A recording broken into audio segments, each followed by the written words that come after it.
E aí pessoal, eu sou a Isabela e esse é mais um vídeo no Feed Alternativa.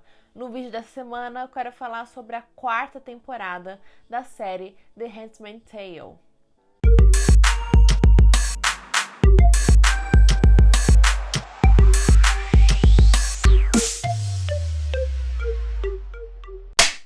Bom, The Handmaid's Tale é uma das séries mais aclamadas e premiadas dos últimos anos. É criada pelo Bruce Miller e é uma adaptação do romance O Conto da Aia, de Margaret Atwood. Eu simplesmente amo essa série, eu acompanho desde a primeira temporada. Eu acho tudo muito lindo na série, seja a parte de fotografia, figurinos e com certeza o que mais chama atenção são as atuações de todo o elenco.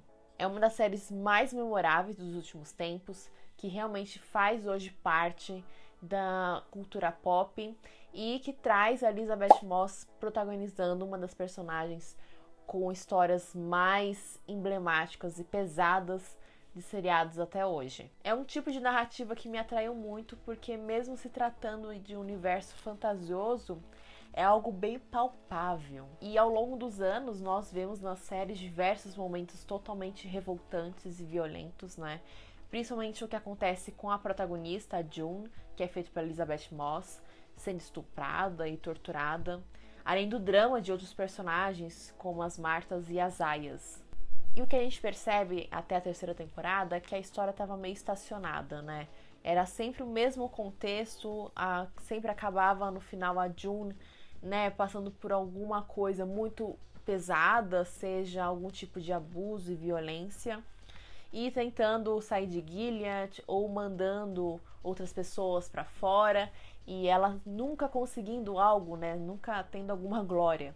E aí no finalzinho da terceira temporada, né, a gente vê as crianças que ela consegue tirar de Gilead para ir para o Canadá, que é um marco muito importante para a série, porque ela realmente desestrutura tudo que o país acredita, né? E também eu acho muito bonito as aias, né? Todas juntas, lutando uma do lado da outra. Realmente criou-se uma resistência delas, né? E isso se estende para a quarta temporada. A gente vê todas as aias, pelo menos as amigas da June, né? Ajudando ela, que tinha levado um tiro, e nesse contexto elas estão fugindo, né? Elas não querem mais fazer parte, né, desse governo totalitário que fazem elas irem para casas dos comandantes para serem estupradas. Então o que difere nessa quarta temporada com certeza é esse fôlego e algo diferente, porque finalmente temos June fora de Gilead, que era uma questão que muita gente esperava acontecer, né? E essa mudança finalmente no enredo ajuda realmente a explorar novas questões da protagonista, né? Que finalmente está fora de Gilead e como ela vai lidar com toda essa mudança na vida dela. É uma temporada que tem bastante flashback, até pra gente lembrar de alguns pontos importantes da história que eles vão retomar. É para mim também uma das melhores atuações da Elisabeth Moss até agora na série. A Elisabeth Moss se destaca muito, principalmente quando ela sai de Gilead e ela tem os momentos de glória dela, né, de raiva, e ela demonstra muito isso em tela, e eu tenho certeza, eu acho super justo que ela vá concorrer no Emmy Awards, várias outras premiações, pela sua atuação nessa última temporada. Do you know why God made you pregnant? So that when He kills that baby inside your womb, you will feel a fraction of the pain that you caused us when you tore our children from our arms. Do you understand me? Além disso, eu acho que é legal destacar que a Elisabeth Moss dirigiu 3 episódios da quarta temporada. Então, como eu comentei, a série começa depois, né, que as crianças foram embora para o Canadá e a June sendo resgatada. E até então, a metade da temporada é sobre essa fuga das aias, né, até a June ser novamente pega, né, pelos guardas de Gilead e levada para sofrer tortura, né. É nesse ponto que a série começa a ter umas reviravoltas e também algumas questões, né, que mexem muito com a June. Por exemplo, quando ela é presa novamente, ela não conta onde estão as outras aias e eles tentam vários tipos de tortura até a morte de algumas aias, né, amigas da June. Mas nada disso faz ela com que ela conte. Mas aí eles vão num ponto muito frágil dela, que é a sua filha, a Hannah. Eles pegam a menina, colocam ela tipo de uma cela, né? E ela fica lá brincando com a boneca dela e ela não liga muito por essa situação. Mas quando a June vê a sua filha, né? A primeira reação da menina é ter medo dela. E isso mexe muito com o psicológico da June, porque a própria filha não lembra da mãe, né? E aí nesse momento ela percebe o poder que Gilead fez, né? Essa manipulação que eles têm em relação às crianças e às pessoas no geral. Mas aí tá um ponto muito importante, né? Que também dá para desconstruir toda a ideia de narrativa que tem a série em relação ao Gilead. Porque quando eles colocam a criança na cela, a June pensa, não, eles não vão fazer nada com uma criança, porque criança aqui em Gilead é muito importante, é sagrada. Mas o personagem Lawrence, ele faz uma percepção muito importante. Gilead não está preocupado com as crianças, né? Eles, na verdade, usam isso como imagem, para vender essa imagem, né? Mas o real motivo desse regime existir é o poder. Eles precisam sempre maquiar essa ideia, como várias ditaduras no mundo, algo real, usando um contexto de alguma forma humanizado para esconder o seu real motivo.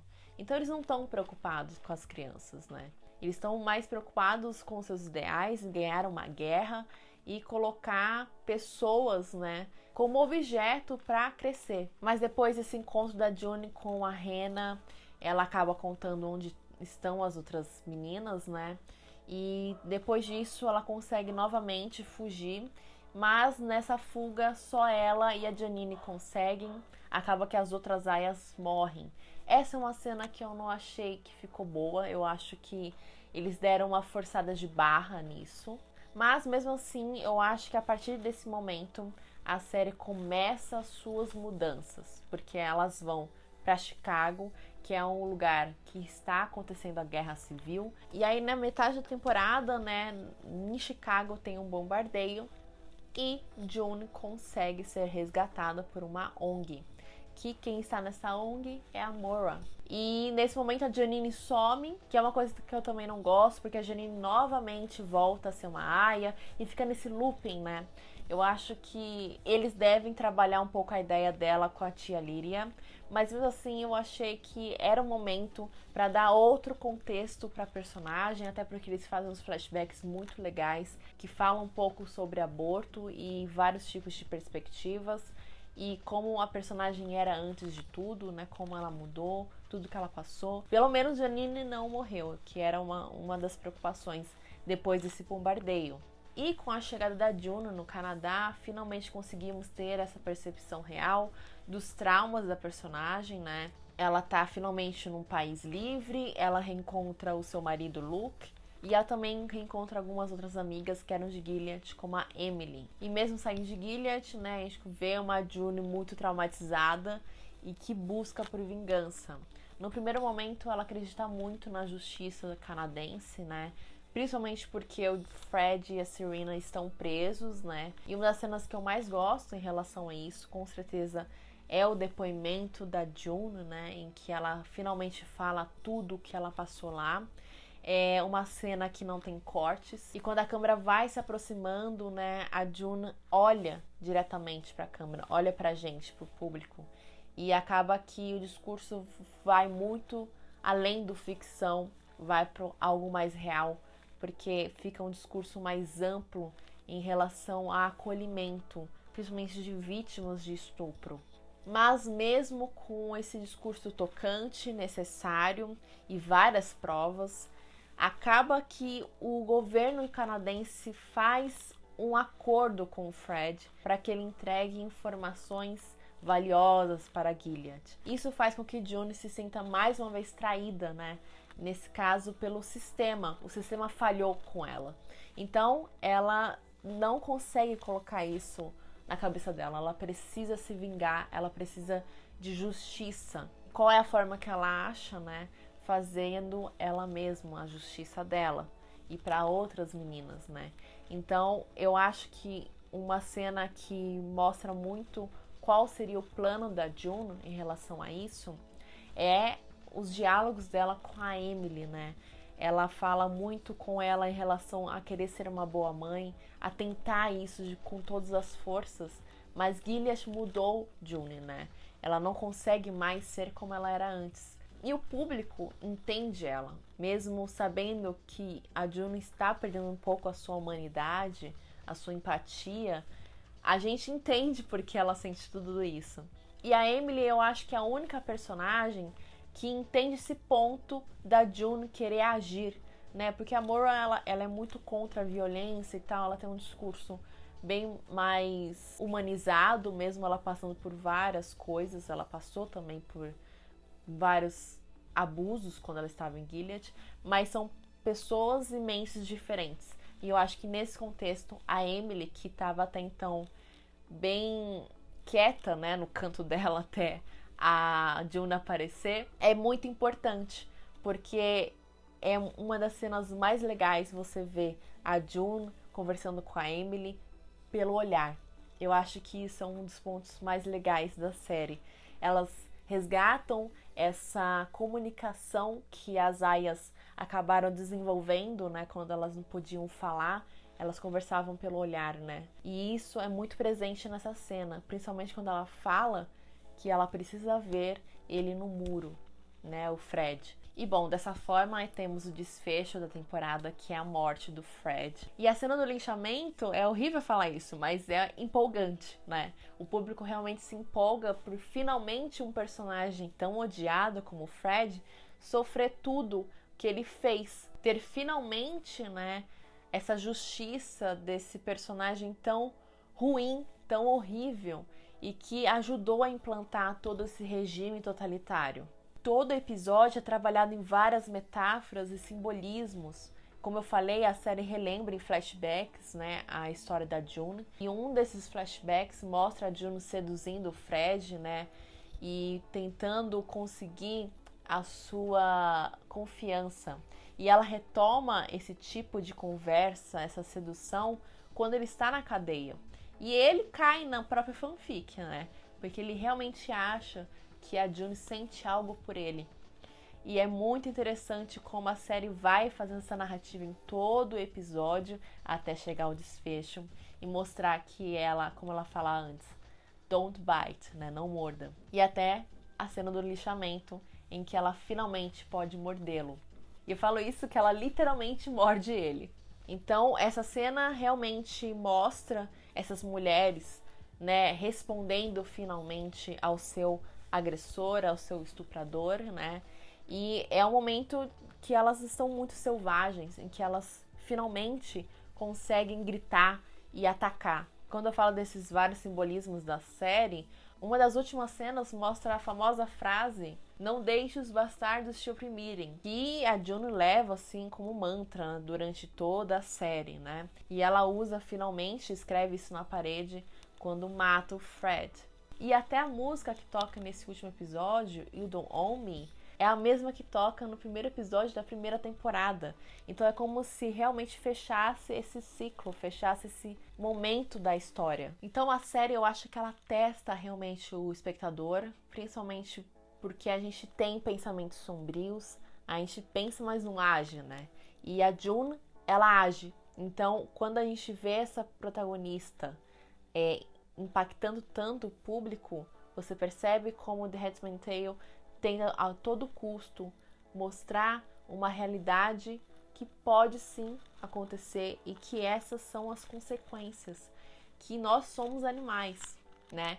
E a June, ela foi obrigada a virar essa pessoa e ela nunca mais vai ser a mesma. Ela nunca mais vai ter essa humanidade de volta, ela nunca mais vai ter a sua família de volta, porque a última cena a gente deixa isso muito claro. Quando ela chega toda cheia de sangue, eu acho muito legal a roupa vermelha, né? que faz com certeza uma associação às roupas da Ayaz, né? Até a mesma tonalidade do vermelho. E ela abraça a filha dela, o bebê, e suja o bebê de sangue, né? Nesse momento o Luke entra no quarto e se choca. Porque o Luke, ele é um personagem que é compreensível. Ele sofreu perdendo a sua mulher e a sua filha, mas ele não passou por Gilead. Então ele nunca vai entender essa transformação da June, né? E essa necessidade de vingança dela. Então eu acho que ali marca o momento que a June vai embora. Não sei pra onde, porque ainda não se sabe o que vai acontecer com o personagem depois disso, se vai ter consequências ou não. E com isso, né, agora é só esperar a próxima temporada. A 5ª temporada de The Handmaid's Tale já foi confirmada, então teremos. E aí fica algumas perguntas, né? Acredito que uma delas é sobre a Serena, o que vai acontecer com ela nesse momento. Além disso, tem essa teoria que a Serena, né, tá grávida, na verdade do Tuelo e não do Fred, porque até então entendia-se que ele era infértil. Mas não sei dizer. O Tuelo eu tava bem olhando assim, que tava rolando um clima entre ele e a Serena. Em vários momentos, né, ele tenta salvá-la de um julgamento, faz vários acordos e também se sente desconfortável quando a Serena age de uma forma insuportável, quando ela quer uma casa, ela quer isso, quer aquilo, porque o marido dela vai fazer um acordo. E aí surge até a pergunta, né, dele se ela vai continuar casada com o Fred depois de tudo isso. Além da Serena, eu acho que a série, como eu comentei, deve mostrar o que vai acontecer com a June agora, né? O que vai ser o futuro da June. Depois desse linchamento, será que ela vai ter algum tipo de punição? Se ela vai ser presa? Eu acredito que não. Mas o que a gente pode pensar com esse final, que ela pede pro Luke uns 5 minutos pra ela ficar com a filha dela, que ela vai embora, é que ela não vai realmente ter a família dela de volta. Eu acho que isso se quebrou mesmo. Então eu acredito que talvez June vai pro Mayday, pra uma resistência, porque ela hoje, né, na série é um nome muito importante. É June Osborne, que ajudou a salvar diversas crianças e outras pessoas a sair de Gilead. Então ela é um nome muito famoso, seja no Canadá e em Gilead. Então eu acredito que ela vai para uma luta aí. E outra questão, eu acho que a 5ª temporada vai ser a última e deve dar um desfecho aí, né, pro Luke, Hannah e June. Então vamos esperar, né? E bom, gente, por hoje é isso. Eu espero que vocês tenham gostado desse vídeo. Comenta aí se vocês gostam de The Handmaid's Tale e quais outras séries vocês querem uma análise, né, que tá saindo aí agora. E bom, se você gostou, não esquece de curtir, de comentar e compartilhar com seus amigos. Não esqueça de ativar o sininho para receber notificações de vídeos novos. E se inscreva no canal. Lembrando que tem minhas redes sociais, Facebook e Instagram do Fitonativa. Sempre eu tô lá postando conteúdo de cinema, dicas de filmes e notícias. E todo sábado tem vídeo meu no Super Cinema, no Facebook deles, tá bom? A gente se vê na próxima semana. Um grande beijo e tchau!